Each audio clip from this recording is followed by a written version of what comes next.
দেশের উত্তরের জেলাগুলোর অর্থনৈতিক চালিকা শক্তি কৃষি। এবার গেল বছরের চেয়েও আলুর আবাদ কয়েক গুণ বাড়ায় কমেছে দাম। এতে করে হিমাগারকে একমাত্র সম্বল হিসেবে মনে করছেন চাষিরা। তবে হিমাগার সিলগালা করায় বিপাকে পড়েছেন দিনাজপুর ও ঠাকুরগাঁও জেলার আলু চাষিরা।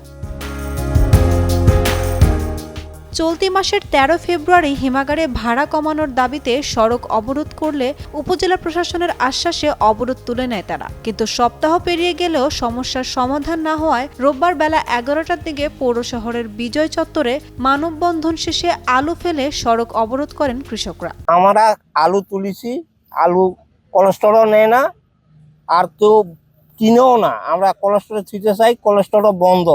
আলু নষ্ট হয়ে যাইতেছে, আলু শুকাইতেছে, পচেও যায়।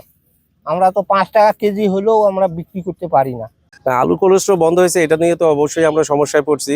কারণ হইতেছে যে আমরা বিগত দিনে এতদিনে আমরা বই পাইছি, রিসিভ পাইছি, এবং আমাদের আলু আমরা অলরেডি স্টোরে পাঠাইও দিছি কিছু না কিছু করে। বাট এইবার আমি টানা ৭ দিন ধরেই স্টোরের দরজায় প্রতিদিন আসতেছি বন্ধ। কারণ কি, উপজেলা নির্বাহী অফিসার এখানে তালা বদ্ধ করে রাখছে। কৃষকরা বলছেন তাদের ভুল বুঝিয়ে আন্দোলনে নামানো হয়েছে। মূলত কিছু বড় ব্যবসায়ী নিজেদের স্বার্থে বিক্ষোভ ঘটিয়েছেন। তাদের উদ্দেশ্য ছিল হিমাগার বন্ধ করিয়ে আলু মাঠে নষ্ট করা, যাতে তারা কম দামে কিনতে পারে। আমার তো আলু রাখার দরকার। আলুটা না রাখিলে আমরা কৃষক আমরা কি মাঠে মারা যাব? আলু তুলিয়া রাখি দিছি বাইরে ঘরে। আলুটা পলেস্টারও না নেয়, আমরা আলুটা করব কি? আমি ৭ বিঘা মাটি আলু লাগাইছি, এখন আলু তুলছি, আলু থোয়ার জায়গা নেই। এখন স্টোরে আসি, দেখি স্টোরে তালা মারা। আমি আলুটা কোথায় রাখবো, এরকম আমি দিশা পাচ্ছি না। শাহী গ্রুপের চেয়ারম্যান জানান, তারা শাহী হিমাগারে আলুর বীজ সংরক্ষণ করেন। এটি বন্ধ থাকলে তাদের বীজ নষ্ট হয়ে যাবে। মাঠের আলু দ্রুত সংরক্ষণ করতে না পারলে চাষিরা ভয়াবহ ক্ষতির মুখে পড়বে। ২৩ তারিখে বীরগঞ্জ উপজেলা নির্বাহী অফিসার আমার কোল্ড স্টোর সিলগালা করে গেছেন। কি কারণে করে গেছেন, কার উদ্বুদ্ধতায় উনি করছেন, এটা আমি জানি না। আমাকে কোনো নোটিশ দেন নাই, কোনো ইনফর্ম করেন নাই। এসেই ১৫ মিনিটের মধ্যেই উনি অতর্কিতভাবে এসে ১৫ মিনিটের মধ্যেই বলছেন যে তোমরা বেরোও, আমি সিলগালা করব। কোনো কারণ নাই। আমার বইগুলো নিয়ে গেছেন, আর অন্যান্য কিছু নিয়ে গেছেন। এখন তারপর থেকে আমাকে প্রতিনিয়ত অনেক কৃষক, অনেক ব্যবসায়ী, অনেক আলু চাষি আমাকে প্রতিনিয়ত ফোন দিচ্ছেন যে আমরা তো আলু রিসিভ নিছি, আমরা কবে আলু নিয়ে আসবো, আমরা বলতে পারতেছি না। এখন আমি কিভাবে বলি যে আমার স্টোর তো সিলগালা, যে আপনার আলু নিয়ে আসেন?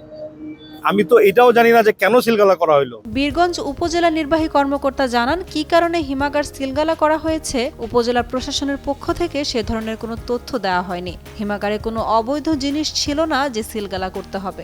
সরকারের নির্দেশ অনুযায়ী আমরা কিন্তু বাজার মনিটর করি সারা বাংলাদেশ বিষয়। জেলা প্রশাসনের নির্দেশনায়, তত্ত্বাবধানে ভোক্তা অধিকার সংরক্ষণ আইন যারা এর স্টেক হোল্ডার আছে তারা কিন্তু করে। তারই ধারাবাহিকতায় আমরা, যেহেতু তারা এই বিষয়ে কোনো সম্মত হচ্ছিল না, তাদের সাথে কোনো যোগাযোগ করা যাচ্ছে না, এবং যেহেতু দৃষ্টান্ত একটা স্থাপন হয়েছে কালাই উপজেলায়, যদি এটা সহনীয় পর্যায়ে আনা যায়, সেক্ষেত্রে আমাদের এখানে তারা আনেনি। সেজন্য আমরা এই ভোক্তা অধিকার সংরক্ষণ আইনের এরকম বিধান লঙ্ঘন করে, এবং সরকারিভাবেও আমাদের এরকম নির্দেশনা নাই যে গত বছরের চেয়ে তো বাড়াতে হবে। তো সেজন্য সাময়িকভাবে সেটা সিলগালার মাধ্যমে বন্ধ রাখা হয়েছে। কৃষকদের যাতে ক্ষতি না হয় সে বিষয়ে আলোচনা চলছে বলে জানিয়েছেন সংশ্লিষ্টরা।